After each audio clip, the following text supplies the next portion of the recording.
Good morning, JCA. I have such a good plan for today. We're going to be talking about cooking a really easy dinner, but using some leftovers, so that really makes the night a lot easier and actually your whole day easier, knowing that you have leftovers in the refrigerator and you don't have to do a lot of planning. Cut back on the time that it takes to make the dinner as well. And we're also going to be talking about constructing a healthy plate. And as usual, I'll be giving tips and tricks throughout the entire time on where to get the foods that I recommend, the types of foods that we should be eating, and then how to make a really healthy plate.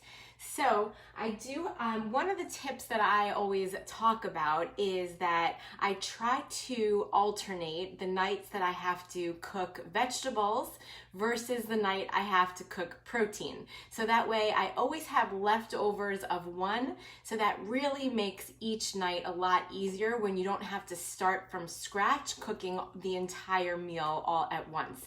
So today I have leftover vegetables, and I'm going to be showing you how I add cooked protein to it to make the full meal. So I'm going to get this oven started. I know that you're not going to be able to see my face the entire time, but I'm going to come back and forth. Sorry about the camera positioning. It's really the best that I can do so far until someone comes over my house and teaches me a better way to do this.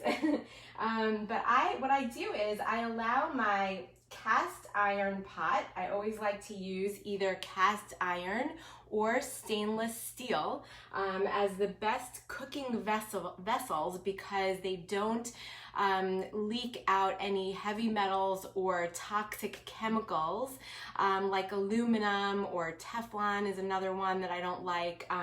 But cast iron and stainless steel are really the best vessels to cook from. So right now I have avocado oil warming up on the pan, and I use avocado oil because of the high smoke point, so it won't burn as I cook. So just really covering that pan really well.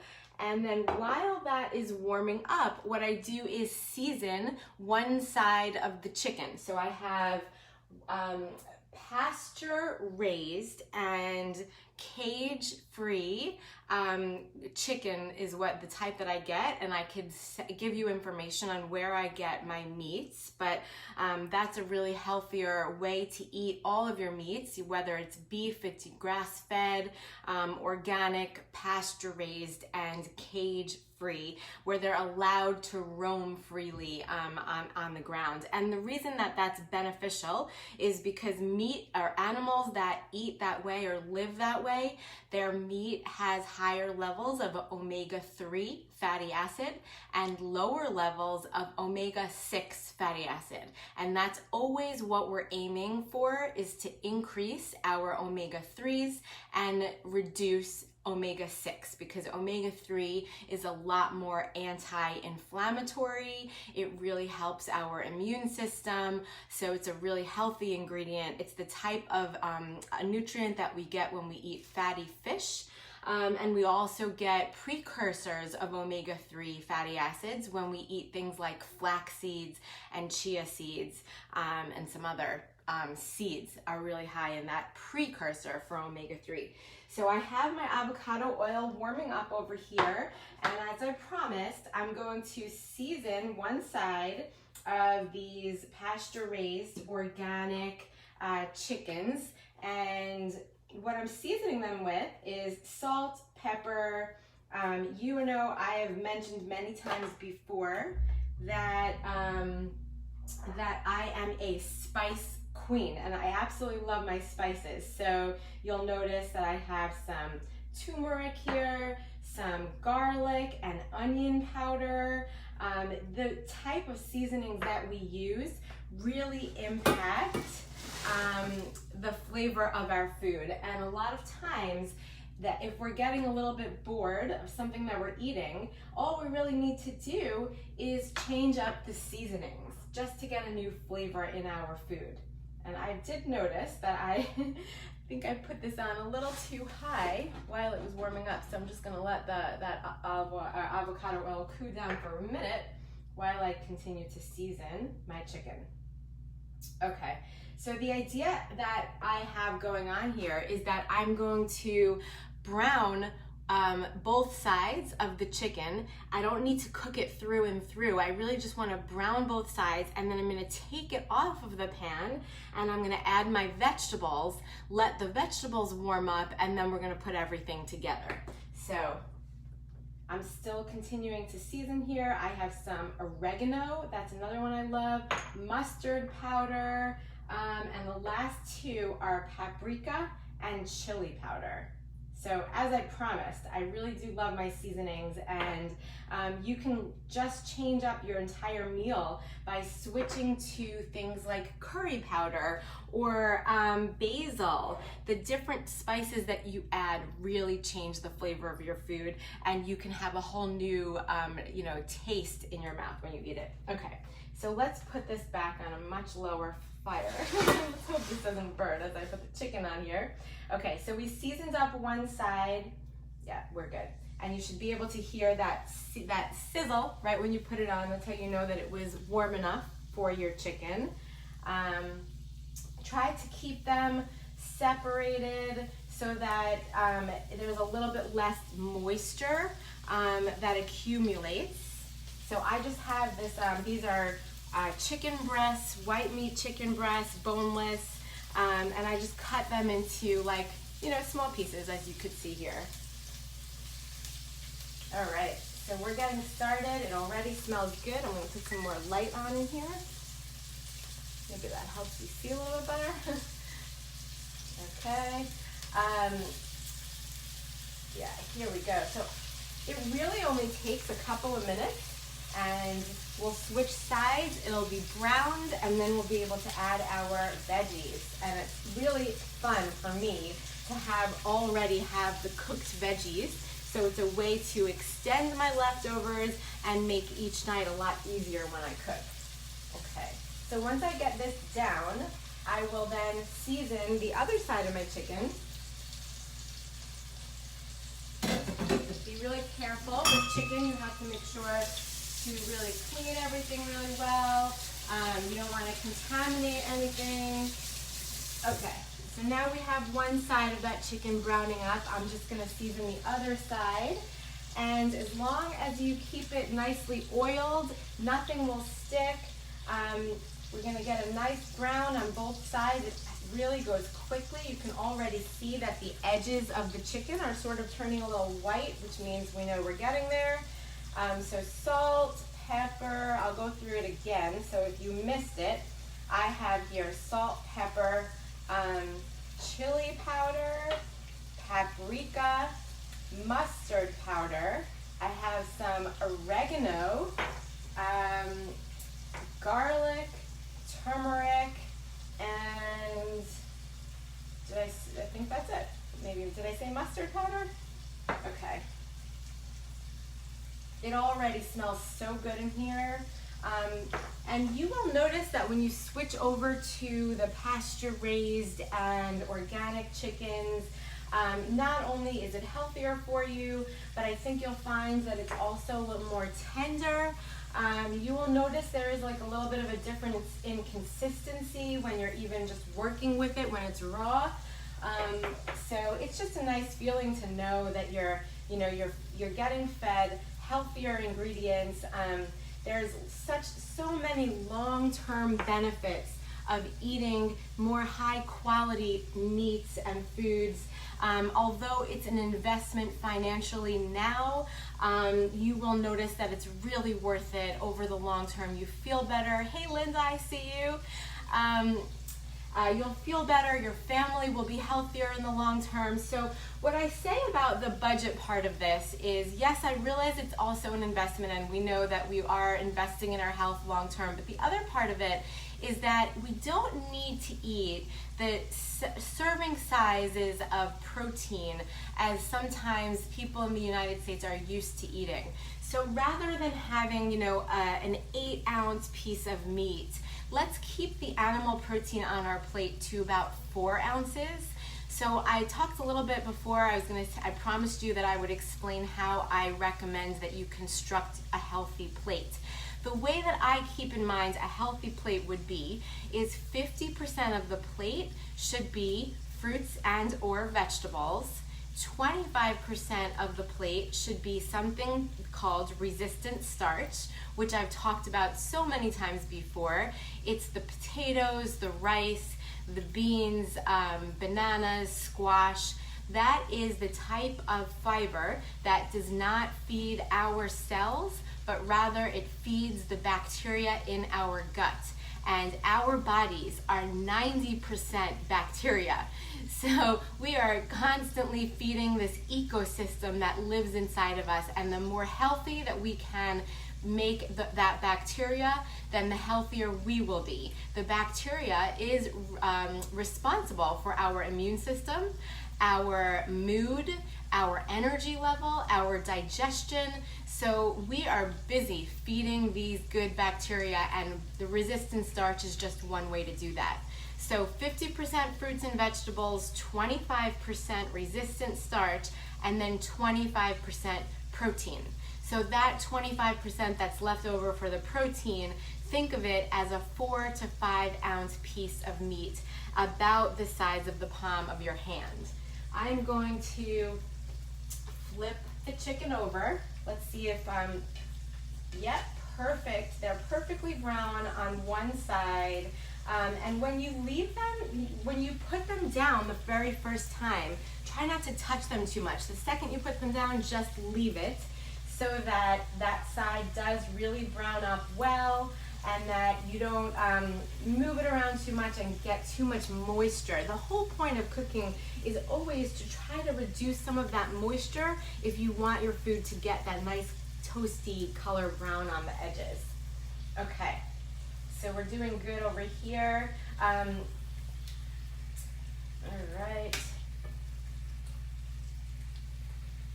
Beautiful.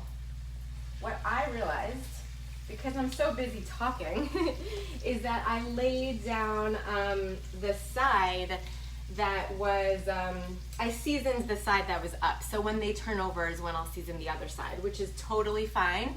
It's actually sometimes helpful to season after the food is a little bit cooked. That's another way of reducing the moisture, because once you add salt, the food releases moisture. So it's okay sometimes to put your food in the pot and then just season it afterwards rather than before. So it'll be fine. I turned over the side that's not seasoned, and now it's there. Okay, we're doing good. All right. So what I'll show you here is that I have. This is leftover vegetables. So the other night I had peppers and onions and some broccoli, kale. I always add garlic and oil, and I usually like some type of combination of a vinegar, because always having a little bit of acid, it always enhances the flavor.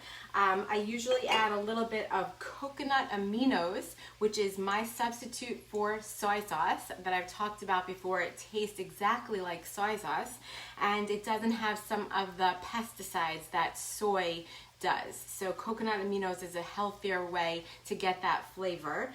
They sell it right in the condiment aisles, right next to mustard and ketchup and all the vinegars and stuff like that, or even where they sell like teriyaki sauces and things like that. So you can find that in your supermarket, or you could even order it on Amazon or something like that.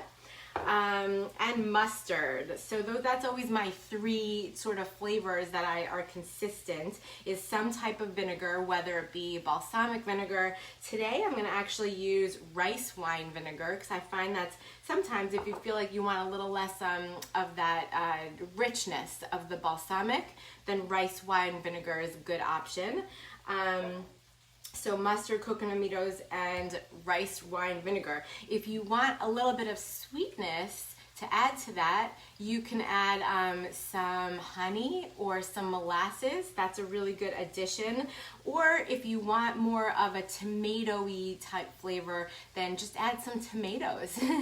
Why go for, the processed form of tomatoes, or you can just, buy crushed tomatoes, or but just add that as your additional, and that will add some acid as well. So if you're not going with the vinegar, then tomatoes could help with that as well. Alrighty, so we're gonna turn this over, and then I'm gonna season the side that wasn't before. All right.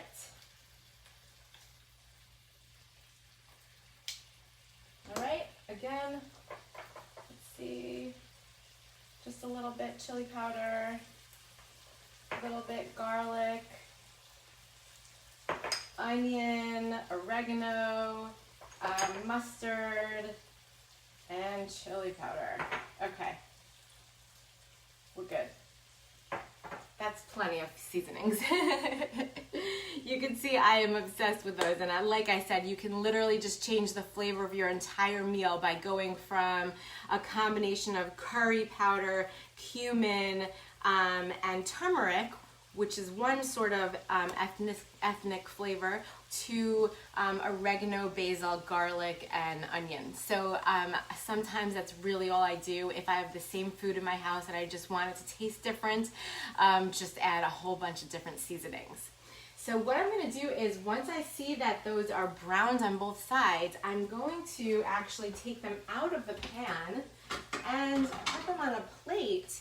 And if you don't have leftover vegetables, that is the time that you would add your raw vegetables. So whatever combination that you have in the house, I mean, you really can go creative on this.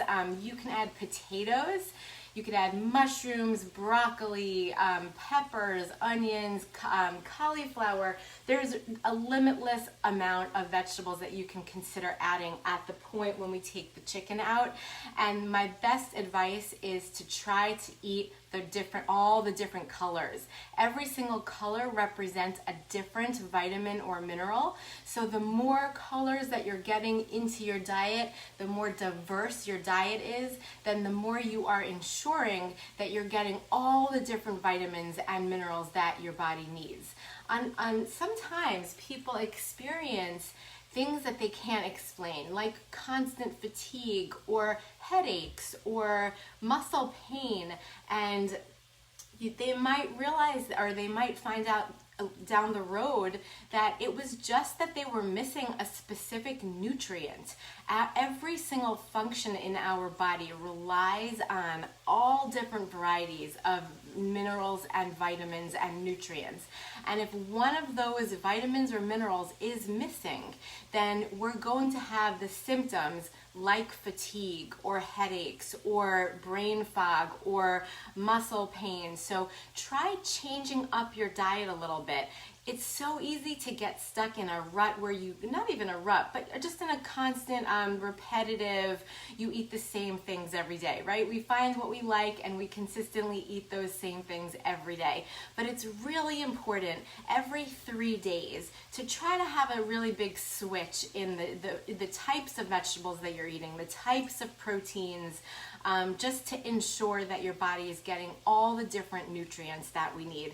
And another thing is, we hear so much about taking supplements. What supplement should I take? And I am all for specific supplements for specific reasons. However, let's try to get all those nutrients from food first. I always have a food first approach, because from food, those nutrients are more available. They're also at doses that are more acceptable to our body. When we take a supplement, we are extracting one nutrient and we're giving it at a much higher dose than what we would get from food. So food first approach is always the way to go. And then if we see there's still an issue, then we can consider higher doses of specific supplements. But it's really a good strategy to stick with food first. Okay, so I think we're good with the chicken. I am going to, we're doing good. Okay, I'm gonna take that out. And that is when you'll notice that the pan has all that yummy like seasonings that are left over, some of those edges of the chicken that maybe stayed in there. And that's why it's a good way to sort of season our pan so that whatever you put in it afterwards is going to get that good flavor from the meat that you were cooking. So you can consider any kind of meat. It doesn't have to be chicken. It could be ground meat. You could do this way. It could be beef, steak, you know, anything that you enjoy. But now is a really good time. So like I said, I have leftovers, which is great for me. I always like to have either leftover vegetables or leftover protein so that I only have to cook one or the other each night. But this is what I'm going to, but if you don't have leftovers, this is when you would want to add your raw, cut up, whatever vegetable that you have. The one thing I would recommend is adding the vegetables in the order in which you think they're gonna cook the slowest. So like if you were to add potatoes, that takes the longest. So I would do the potatoes first, and then after that you can add the broccoli and maybe some green leafy vegetables or something like that. Mushrooms take a little bit longer sometimes, so I usually like leave the onions for towards the end if I'm cooking a vegetable that takes a little longer, because onions and the leafy greens take a lot less time. So that's how I think of that. I do have an entire bag of kale here, and I really would like to add lots more vegetables to this pan. So this is a great way to extend leftovers, is take whatever you have and just add some type of leafy green, and you can really pack the pan with this because you will notice that it really cooks down into a much smaller amount. So I'm gonna really fill this up in here. And what's great is that the kale that I'm adding is going to get the seasonings from the leftovers that I had, and also the seasonings from the pan that I cooked the chicken in. So I'm gonna mix that over really nicely. Sometimes I do add a little bit more oil if I feel like it needs. Sometimes I add a little more seasoning if I feel like it needs. I may just give it a little splash of vinegar, because this is the rice wine vinegar that I told you about, but you could use balsamic, you could use any type of vinegar you like, but this will help scrape up all that good flavoring on the bottom of the pan, and it will get it accumulated into the food a little bit better. So you can hear a nice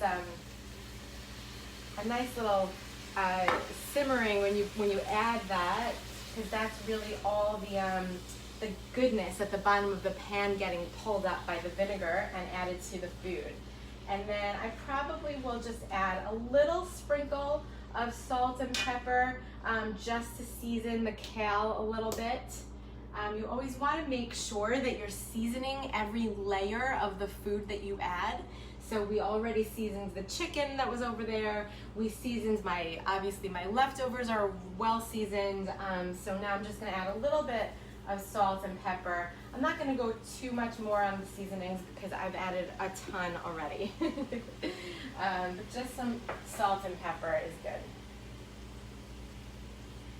And then I feel like it needs a little splash of my coconut aminos and a little bit of my mustard. But you see, I'm really going light on this because I already had put a ton in the first time that I made my vegetables, so I know it doesn't need a lot more.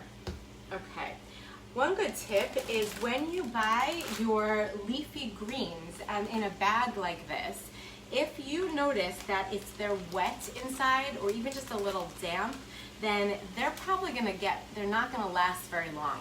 So what I do is when I put this in the refrigerator, I'm going to actually first put paper towel in here with the lettuce or whatever green leafy that you have, because that will just absorb the moisture and it will keep the green leaves a lot longer in the refrigerator. So that is a really good tip. From the minute you get home from the store, if you notice that that's wet inside, open the bag up and dry it out, put some paper towel in there, and keep it like that in the refrigerator. It will last a lot longer. That's a really helpful tip. Okay, once I see that this is all mixed, again, if you feel like you want to add a little sweetness, I'm good with a little bit of honey, a little bit of molasses. Those are some good adds. If you want to add some grape tomatoes, that would be a nice add to this as well. Those would like pop open as they cook, and they add an awesome flavor. Especially if you'll notice that right now I did not include my source of resistant starch. So as I said before, I like 25% of my plate to be vegetables and fruits, 25% of my plate to be resistant starch, which is rice, potatoes, beans, squash, and then the last 25% to be protein. So for that resistant starch, I will probably make a separate pot of rice or a separate pot of my gluten-free pasta.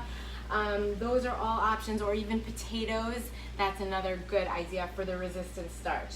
So if I wanted to add this to the pasta, having those grape tomatoes in here would be an awesome combination. Okay, so this is pretty much done. I mean, look at this, it's gorgeous. All I'm gonna do now is add the chicken back, and with all that good flavoring that I had added, all the good sauces that I've added, and then this is just gonna cover. I'm just gonna cover it, and I'm gonna let it go. And the way I'm gonna know that it's ready is when I uncover it, I'm just gonna make sure the chicken is nice and tender. If you notice that the chicken is not tender when you stick a knife through it, then let it keep cooking.